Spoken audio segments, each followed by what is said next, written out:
Last week, I finally paid off $25,000 in student loans, all from money I made as a freelance graphic designer. I feel a lot of things. I'm so happy I finally finished this task. I'm angry that school cost that much in the first place, and overall proud that I stuck to my plan throughout these years and figured out a way to get rid of this debt. In this video, I want to share with you some of my thoughts on the schooling system for artists and designers, the plan that I set in place to pay off this massive debt, and overall, how I started making money in the first place to pay this off as a self-employed designer. Disclaimer. So first things first, I'm not making this video in any way to flex about any money I may have now or to make anyone feel bad about their own debts or their own student loans, but rather to hopefully inspire some of you all and show that there is a path to some kind of financial freedom despite any of your upbringing as an independent artist, self-employed designer, or just a creative in this world. That being said, let's get into it.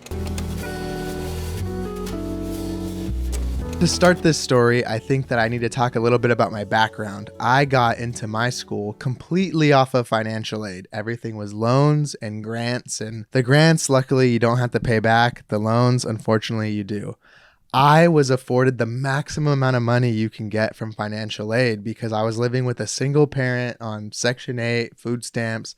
My mom didn't even have any type of job at the time. That is something that I'm grateful for, and that system is kind of weird because you almost have to either be too poor to afford school or rich enough to afford it no problem. There is a lot of getting fucked over, quite honestly, is the word I would use for people somewhere in the middle or on the lower middle end. So it was hard enough for me to get into school to begin with, considering it was all paid for by external sources, and I was not looking forward to having to pay back some of that money in the future. And I heard all these horror stories about people who went to school, didn't use their degree, got into massive debt, and they're repaying it by having to work like a retail job or something that they could have just done in the first place without taking on that massive debt.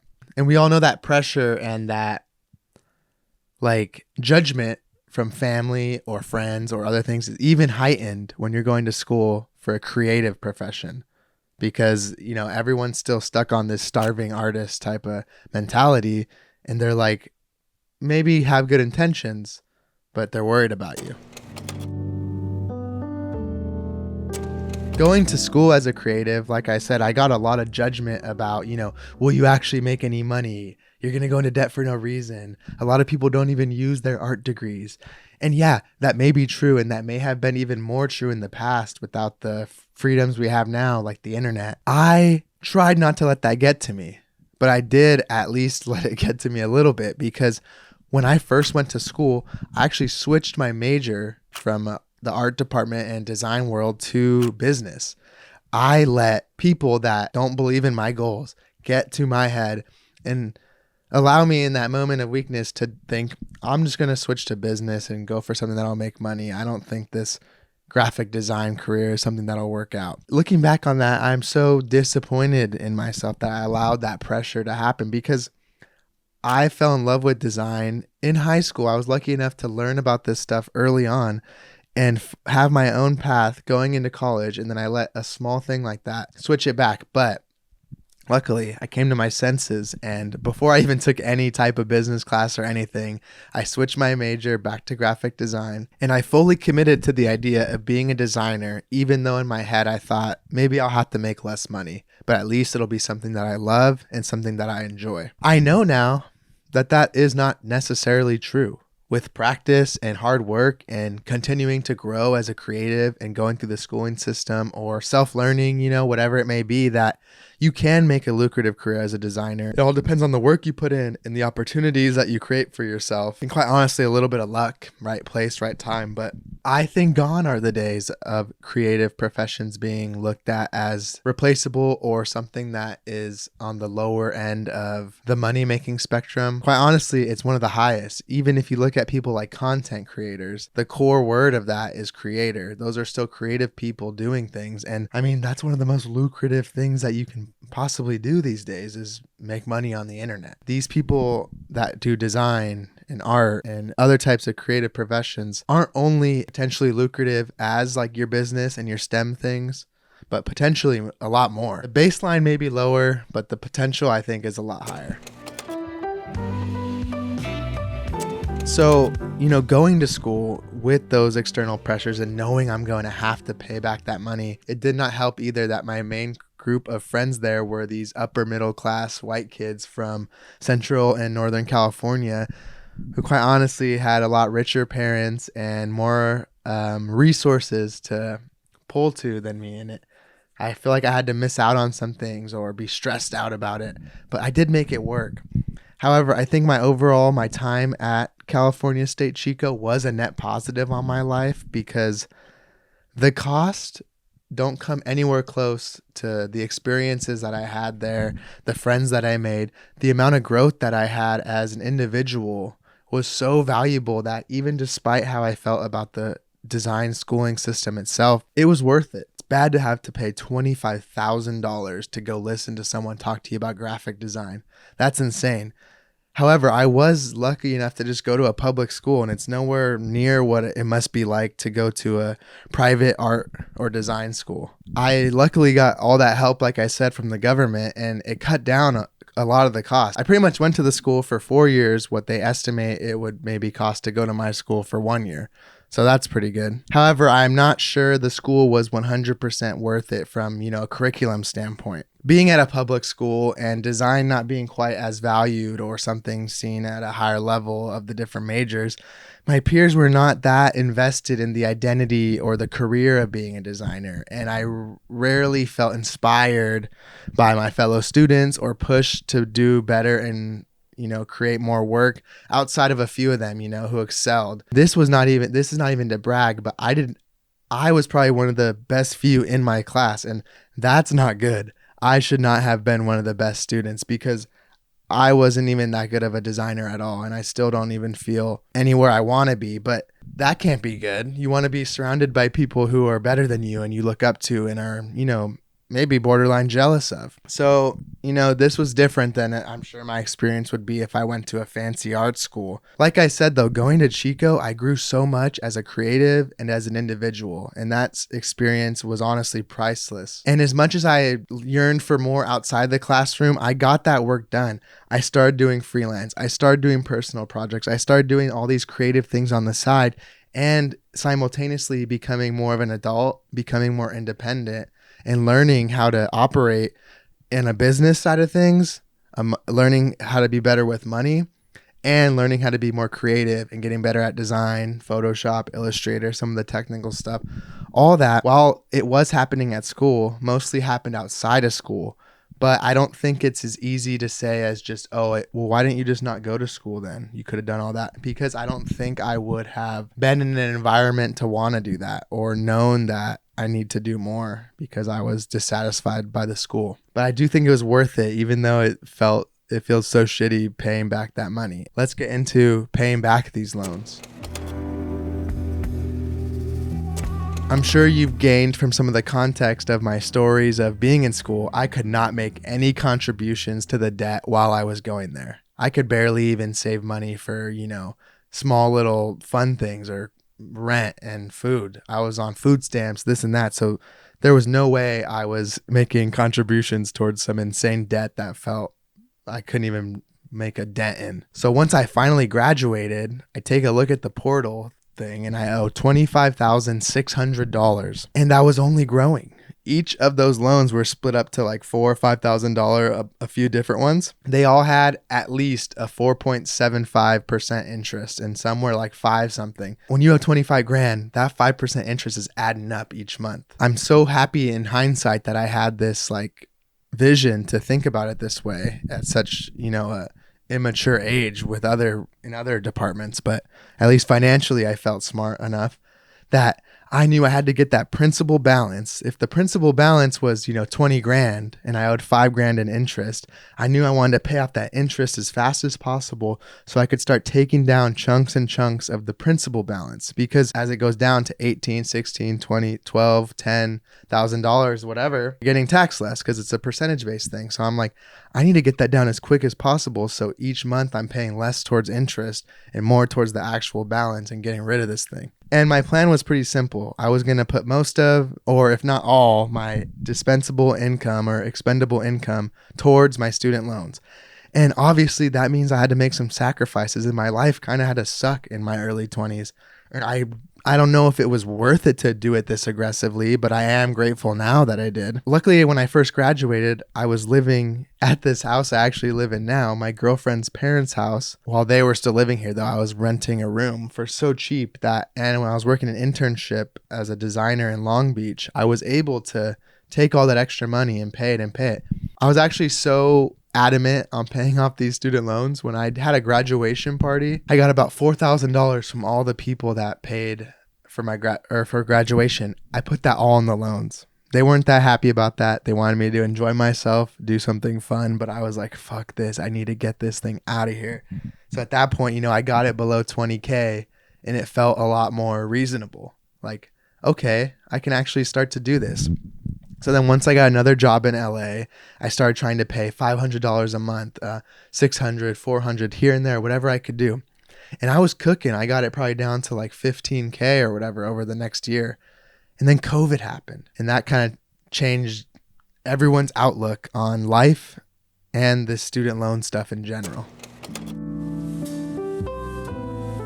For me, it was weird. They paused the interest. So I'm like, fuck. Do I keep paying or do I to get down the balance? Because if you think about it, no interest. This is the best time ever to pay a lot of money if you have it to your loans, because it's all going towards that principal balance, not towards the bullshit interest.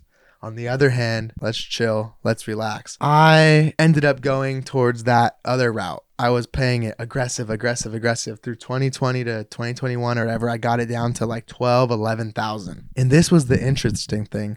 Once I got it to that amount, I was paying from freelance projects and working. So anytime I had extra money, I'd get paid. I'd take like 10, 25% of it, put it towards the loans. And then they announced they were going to cancel the student loan debt. This fucked me all up.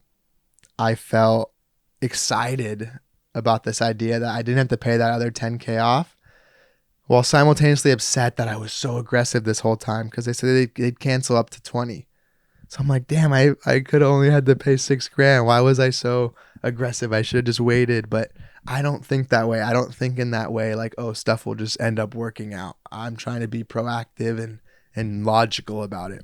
So I thought, you know what? If they're going to cancel 10K, I just paid the other $2,000 I owed, got it down to 10K, no interest left, and just waited. Hopefully they'll pay it off. Waited, kind of forgot about student loans. And all in 2022, I don't think I paid a single payment. And then obviously that ended up not happening. They like vetoed it or whatever. It was unconstitutional. And to add insult to injury, they announced, oh yeah, not only are we not going to cancel your student loans, we're going to start the interest again. Yeah. So that was fucked. And it made me mad that I wasn't paying that money throughout that whole time again.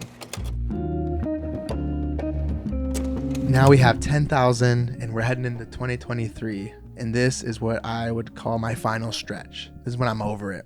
So since this was my best financial year as a designer, I was making good money off clients, brand deals, side things like that. I decided I'm finishing this shit. I'm being super aggressive. I'm paying $1,000 a month and stuff like that each month towards my loans. A common thing that helped me save all this money was, as I got more clients, as I started getting brand deals, as I started making money off content creation, things like YouTube, this and that, and all these different avenues, I did not allow any type of lifestyle inflation. Yeah, I may eat out more, and yeah, I may treat myself a little bit more when going out with my friends or to concerts and things like that. But I pretty much lived the same when I was making $3,000 a month as I do now, making like $5,000, $6,000, $7,000 a month. Since my expenses aren't changing, it's only, $2,000-$3,000 a month or whatever. I have way more extra money to put towards the loans, to save, to invest, and, to just make more responsible decisions. I made it a goal not to have a big car payment. I have a used car that I still drive around. I don't pay a lot for bills and things like that. I keep it low. So, because if you raise your expenses and your bills and all this stuff you have to pay for each time your money goes up, you're kind of living the same. You really don't have more money besides those like superficial things you're buying. So I kept that up, and I'm happy to announce that in December, I made that last final payment. I think it was $900 was the last payment I made. and I finally paid off the student loans. And it's kind of sad that I'm like so excited about it, but and maybe this video is pointless, but I'm just so happy that I put my money towards that over these years instead of all these other things that I probably wouldn't even have cared about now if I spent the money on. Knowing that that's done, it feels even better. I have even more more I can do now and more freedom with the extra money I have. It doesn't have to all go towards loans. And it coming from a very low income background and Section 8 and having to do financial aid to go to school and not ever being the first person in my immediate family on my mom's side to even go to college or anything. Finishing that and doing it and making money and it being in a creative profession when everyone was doubting me and shit, that feels pretty cool. And obviously I'm not trying to get too like me against the world energy, but I think I need to do a better job of sitting back every once in a while and reflecting and being proud. And maybe that's why I'm making this video kind of as a, journal entry almost to myself, but also to maybe inspire some of you all. And I just want to show that as an independent artist or designer or being self-employed, you don't always need big people backing you. You can go out and do stuff yourself. You don't need anyone's permission to do anything. And I never thought I would be this financially stable this fast. I thought it was going to take me till I was like 30 to even make enough money to do extra fun things. I would be mistaken to not include all of you too. None of this would be possible without the support from you guys as well and the people who support my design career and my content. Closing in on 75,000 subscribers as I'm recording this and over 100,000 on Instagram. That's so valuable. And you guys have been a big part of changing my life for the better, both monetarily and just rewarding from a career and emotional standpoint. It's so dope to finally feel like I found an audience and, people who watch and engage with what I do and support it. And even if it's not money wise, like you guys support me and make me feel proud and good to put this stuff out into the world. I remember just speaking to an average of 500 people viewing the videos and stuff like this. And to think that that's 10x basically now, maybe 10K or whatever average, like that's pretty dope. And I take that for granted sometimes. So we came a long way. And I just wanted you to know when you put your mind towards something, and even though if you consistently do something small and it feels like just a little drop in the bucket, over time that compounds and that exponential growth is insane. And those small drops in that bucket can, eventually turn big enough to fill an entire ocean or whatever, stupid analogy you want to use. But when you show up for life, it starts showing up for you. And that's something that I've been starting to learn, especially this year, as I've trying to become less cynical. So again, I'm not making this video in any way to brag or to make you feel like, yeah, I made it or anything like that. I'm hoping that it inspires you to put in the work and know that if you keep showing up for yourself over time, you will be able to get the things that you want to get. I know this video was a little bit different, and if it was helpful in even any way, then I think it was worth making it, even if it helps a few of you or informs a decision you may make around school or whatever. But I felt at the very least in my own self, I had to get these thoughts out into the world. So if you ended up getting to this end point and enjoyed it, then thank you also. And maybe drop a little comment and let me know you made it to the end. So good luck wherever you are in your creative journey. And I hope you're one step closer to where you want to be. Thank you for watching this truly. And I'll see you guys in the next one. Peace.